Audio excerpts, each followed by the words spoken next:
Hello, I'm Tony. As an instructional designer, it's my job to talk about learning and to understand some of the processes behind learning. One of the things you can do in your everyday approach to learning at work is apply a theory called the multiple intelligences theory. I'm not going to go into too much detail, but essentially the theory holds that there are certain types of intelligence there are certain types of learner that everyone learns in different types of ways. That's a very brief summary. But essentially the ones that we should concentrate on are spatial, linguistic and musical learning. And these three forms of learning are the three, what I would say, tenets of business communication you should remember whenever you're trying to get a group of people to learn something very quickly. Now that can be from how to do something in their email inbox to just updating them what's happening tomorrow at a meeting or something like that. Essentially what you should remember is try to appeal to each one of these intelligences.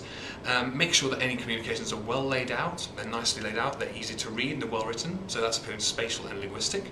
The musical part comes in if you're communicating verbally or if you're twanging a guitar by any chance while you're giving your little announcement to the office. I wouldn't recommend that personally, it can be a bit distracting. In any case, make sure that you consider the meter and tone of what you're saying when you're speaking and speak clearly and effectively. And I'd like to close on that sentiment from Confucius, which is very famously quoted in our office. To hear is to forget, to see is to learn, to do is to understand. Make sure that any communication you make is followed up later, as well as clearly communicated, and that way you'll get everyone learning in no time.